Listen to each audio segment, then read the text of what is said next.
ప్రభుత్వం అధికారంలోకి వచ్చిన తర్వాత చాలా గొప్పగా మహానాడు గురించి చెప్తా ఉన్న నాయకులందరూ కూడా ఈరోజు మనం ఒక్కసారి గమనిస్తే ప్రతిపక్షంలో ఉన్నప్పుడు తెలుగుదేశం పార్టీ గాని కూటమి నాయకులు బీజేపీ పవన్ కళ్యాణ్ అందరు కలిసి ఎన్నికల్లో కలిసి పోటీ చేశారు.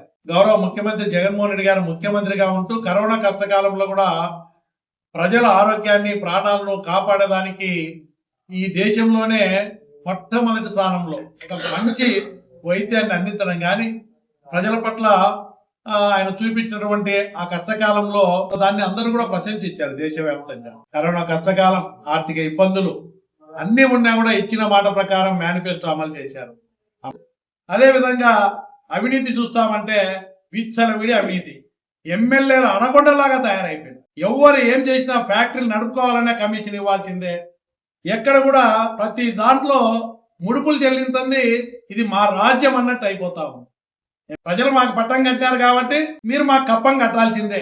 మీరు వ్యాపారం చేసుకో, కోళ్ళ వ్యాపారం చేసుకో, అదే విధంగా ఫ్యాక్టరీ చేసుకో, క్రషర్లు ఏర్పాటు చేసుకో, ఇసుక ఏర్లు అమ్మేయడమే.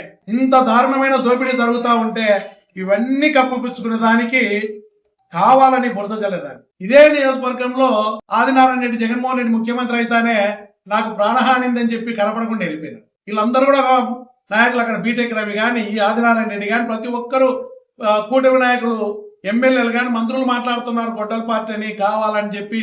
ఇదేదో జగన్ మీద బురద తల్లి జగన్ గారు వచ్చి అరార్తికాలు జరిగిపోతాయని తప్పుడు ప్రచారాలు చేయాలని ప్రయత్నం చేస్తా ఉన్నారు. ప్రజల అమాయకులు కాదు. ఎంతో వ్యతిరేకత వస్తా ఉంది. దాన్ని ఎదుర్కోలేక, మంచి పరిపాలన అందిలేక జగన్మోహన్ రెడ్డి గారి మీద గొడ్డల పార్టీని అదే నీ బురద తల్లి ఆయన ఒక వ్యతిరేకత తెప్పియాలని ప్రయత్నం చేస్తున్నారు. మహానాడు మొదలైన కాడ నుంచి లాస్ట్ వరకు కూడా జగన్నామస్మరణ చేస్తూనే ఉన్నారు. మొట్టమొదటిసారి ఇంత వైఫల్యం చెందిన ప్రభుత్వం వాళ్ళకు చేసినటువంటి చేయలేని నిస్సహాయతను జగన్ మీద బురద తల్లి రాజకీయంగా లబ్ధి పొందాలని చూస్తున్నారు. కాబట్టి మీరు మహానాడులో ఏదైనా చెప్తే మీరేం చేసినారో చెప్పాలా. జగన్మోహన్ రెడ్డి గారు మంచి చేశారు, ఖచ్చితంగా జగన్మోహన్ రెడ్డి గారు మళ్ళీ ముఖ్యమంత్రి అయితేనే ఈ రాష్ట్రంలో పేదవాడికి, రైతుకు, ప్రతి ఒక్కరికి కూడా న్యాయం జరుగుతుంది.